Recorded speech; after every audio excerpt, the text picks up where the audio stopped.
Tom Waite, because he is live in downtown LA. And Tom, what are you hearing and seeing right now? Right now we have LAPD Chief Jim McDonnell with us. Thank you so much for joining us tonight. What is the status of where things stand this evening? You know, we're in a much better place than we have been. I'm very thankful that we have a curfew, because once 8 o'clock hits, then we have the ability to make arrests for people who aren't authorized to be in the area, who are here to cause trouble or do damage to the area or assault people in the area. And so that's a great tool for us.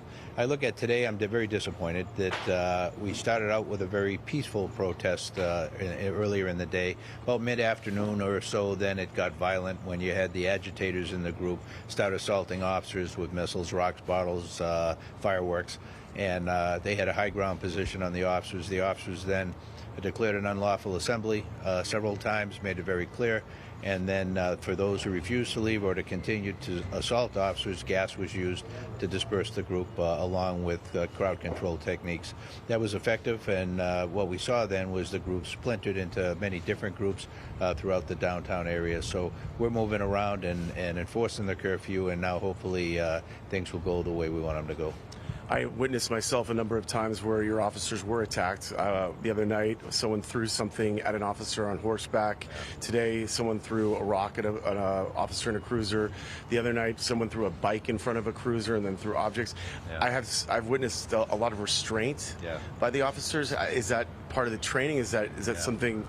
Yeah, the discipline, the restraint that I've seen from our officers, I couldn't be more proud of them.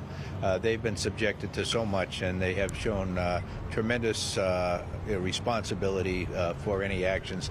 And when we do use force, when we do use less lethal or gas, it's because we have to. We're forced into a corner, and in order to be able to make arrests or protect the public, other people who are in the environment, other than those that are the agitators, you've got peaceful protesters. Our role is to be able to help them, allow them safely to exercise their First Amendment rights, and we take that seriously.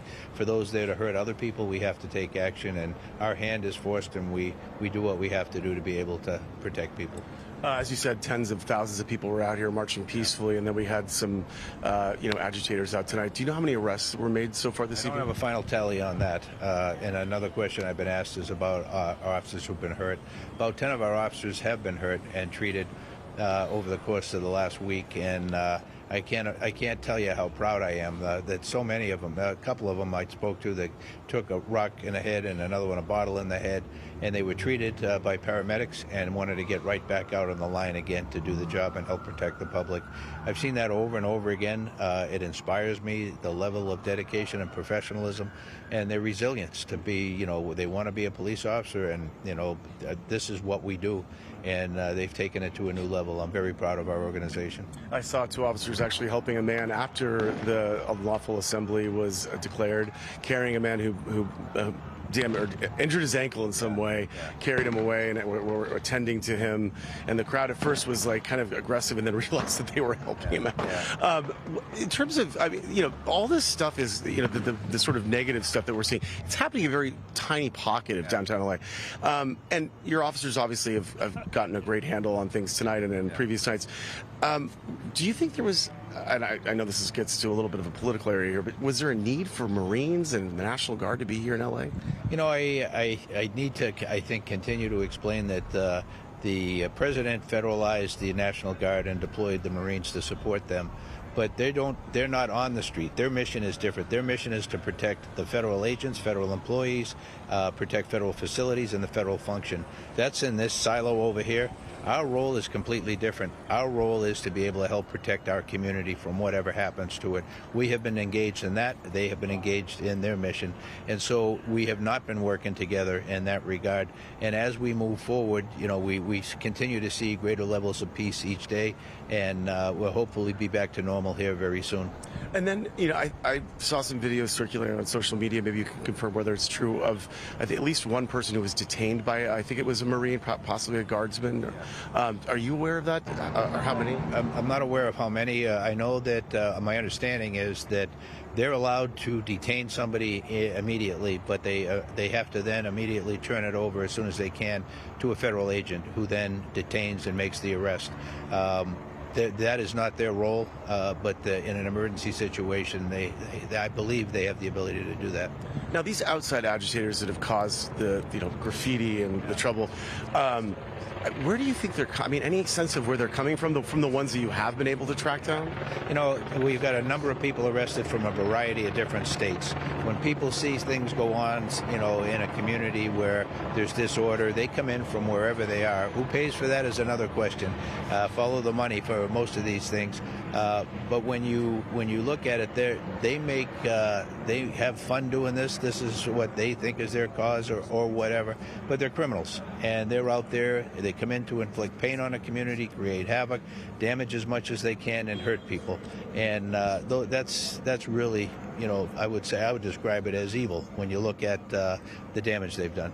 How do you see this playing out in the next few nights? You think, obviously your officers have been working, I'm sure, a lot of overtime in very difficult conditions. Right. Do you see this going on for, I don't know, for how much longer? Yeah.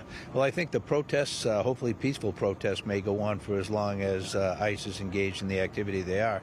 But I'm hopeful that it will become more peaceful, and I'm hopeful that the peaceful people out there will exert their influence on those who are not doing that, and be able to realize this is the most beautiful city around, and this is our city, and for us to tolerate that makes no sense at all. We're better than that. How has the working relationship been with LA County Sheriff? Obviously, it's a department you know pretty well. Has it been has it worked out pretty well for both departments? Yeah, I would say with all of our the LA County Sheriff's Department, the CHP, the LA City and County Fire Departments, it's been seamless. When I look at the unified command posts that we have and the number of representatives from so many different agencies, and I was up there today just watching, and just remarkable how everybody gets along so well, how everybody got to know each other and bond quickly, know each other's strengths and what we can help each other with. It's like textbook, really. I could not be more proud of our partners and our folks at LAPD to be able to work so well with so many others. And I think that's fairly unique to the Southern California area. What I'm told by those who come in from federal agents from around the country every 3 years, they say it doesn't work like this everywhere, but we've worked hard at getting to where we are, and we're very proud of that. Well, like you said, such a vast majority of the people out here so peaceful and just wanting to make their voices heard. I guess final message tonight for people in LA, sort of on edge about kind of just how volatile the situation's been and things going forward. Yeah, my message is please let's do what we believe is right. Let's go out there and ensure that there is peace in our community. If you want to express your feelings about the issues of the day, go out there and do it peacefully. For parents out there, please see what your young family members are doing and ensure that they're not getting themselves in a position that's going to ruin the rest of their life for them. Thank you, Chief, so much. Thanks for taking the time, and best wishes to all of your officers who were injured. For that, I appreciate that very much. All right, guys, I'll send it back to you.